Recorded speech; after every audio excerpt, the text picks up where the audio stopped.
नमस्कार दोस्तों, धर्म लाइफ टाइम में आपका स्वागत है। इस वीडियो में जानेंगे गोवर्धन पूजा का शुभ मुहूर्त और पूजा का सही विधान। तो इस साल गोवर्धन पूजा को लेकर बड़ी असमंजस की स्थिति बनी हुई है। गोवर्धन पूजा कार्तिक मास में हर साल शुक्ल पक्ष की प्रतिपदा तिथि को गोवर्धन पूजा मनाए जाने का विधान रहा है। दीपावली के ठीक एक दिन बाद यह पर्व मनाया जाता है और इसके अगले दिन ही भाई दूज मनाया जाता है।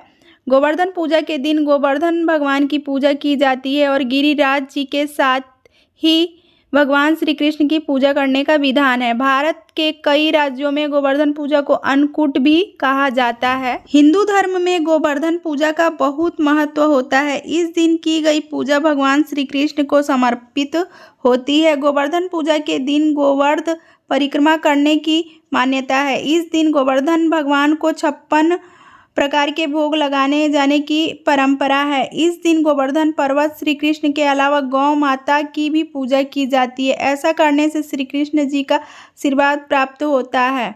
तो आइए जानते हैं कब है गोवर्धन पूजा 2023 में। गोवर्धन पूजा का शुभ मुहूर्त है 14 नवंबर को प्रातः 6:43 से प्रारंभ है, 8:52 तक के रहेगा। इन 2 घंटों के दौरान आप पूजा कर सकते हैं।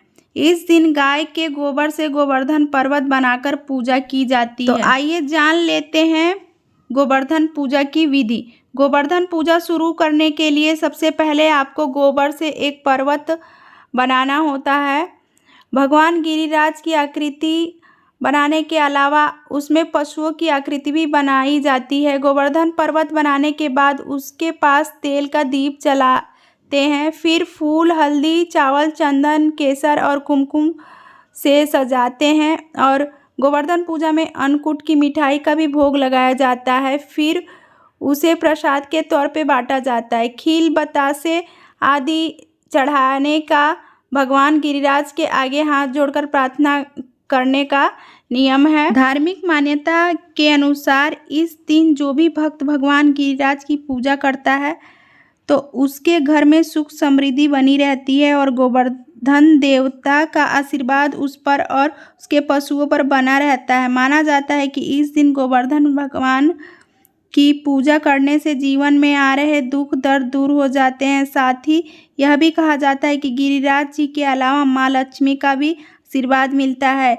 इससे घर में खुशहाली और उन्नति बनी रहती है। गोवर्धन की पूजा से आर्थिक समस्या और तंगी दूर होती है। धन धान्य और सौभाग्य भी प्राप्त होता है। तो दोस्तों आइए जान लेते हैं गोवर्धन पूजा की कथा। पौराणिक मान्यता के अनुसार एक दिन श्री कृष्ण ने देखा कि सभी ब्रजवासी तरह तरह के पकवान बना रहे हैं। पूजा का मंडप सजाया जा रहा है और सभी लोग प्रातः काल से ही पूजन की सामग्री एकत्रित करने में व्यस्त हैं। तब श्री कृष्ण ने यशोदा मैया से पूछा, सभी लोग किसके पूजन की तैयारी कर रहे हैं? इस पर मैया यशोदा ने कहा कि पुत्र, सभी ब्रजवासी जो हैं वो इंद्र देवता की पूजा की तैयारी कर रहे हैं। कान्हा ने पूछा, सभी लोग इंद्रदेव की पूजा क्यों कर रहे हैं? इस पर माता यशोदा ने कहा, इंद्रदेव वर्षा करते हैं जिससे अन्न की पैदावार होती है, गायों को चारा प्राप्त होता है। तब कान्हा ने कहा, वर्षा करना तो इंद्रदेव का कर्तव्य है। यदि पूजा करनी है तो हमें गोवर्धन पर्वत की पूजा करनी चाहिए, क्योंकि हमारी गायें तो वहीं चरती हैं और हमें फल फूल सब्जियां आदि भी गोवर्धन पर्वत से ही प्राप्त होता है। इस दृष्टि से गोवर्धन पर्वत ही पूजनीय है। इंद्र तो कभी दर्शन भी नहीं देते हैं, पूजा न करने पर क्रोधित भी होते हैं। अतः ऐसे अहंकारी की पूजा नहीं करनी चाहिए। लीलाधारी की लीला और माया से सभी इंद्र के स्थान पर गोवर्धन पर्वत की पूजा की। देवराज इंद्र ने इसे अपना अपमान समझा और मूसलाधार वर्षा आरंभ कर दी। प्रलय के समान वर्षा देखकर सभी ब्रजवासी भगवान श्री कृष्ण को कोसने लगे। तभी मुरलीधर ने मुरली कमर में डाली और अपनी कनिष्ठा उंगली पर पूरा गोवर्धन पर्वत उठा लिया और सभी ब्रजवासियों को और गाय बछड़ों समेत सभी को गोवर्धन पर्वत के अंदर शरण दे दी। इंद्र कृष्ण की यह लीला देखकर और क्रोधित हुए। वर्षा और तेज हो गई। इंद्र का मान मर्दन के लिए तब श्री कृष्ण ने सुदर्शन चक्र से कहा कि आप पर्वत के ऊपर रहकर वर्षा की गति को नियंत्रण करें, और शेषनाग से कहा आप मेड़ बनाकर पानी को पर्वत की ओर आने से रोकें। इंद्र निरंतर 7 दिन तक मूसलाधार वर्षा करते रहे। तभी उन्हें लगा कि उनका सामना करने वाला कोई आम मनुष्य नहीं हो सकता। ब्रह्मा जी के पास पहुँचे, तब वृत्तांत कह सुनाया। ब्रह्मा जी ने इंद्र से कहा कि आप जिस कृष्ण की बात कर रहे हैं वह भगवान विष्णु के साक्षात अंश हैं और पुरुषोत्तम नारायण हैं। ब्रह्मा जी के मुख से यह सुनकर इंद्र अत्यंत लज्जित हुए। श्री कृष्ण से कहा कि प्रभु, मैं आपको पहचान न सका, अहंकारवश भूल कर बैठा। आप दयालु हैं, कृपालु हैं, मेरी भूल क्षमा करें।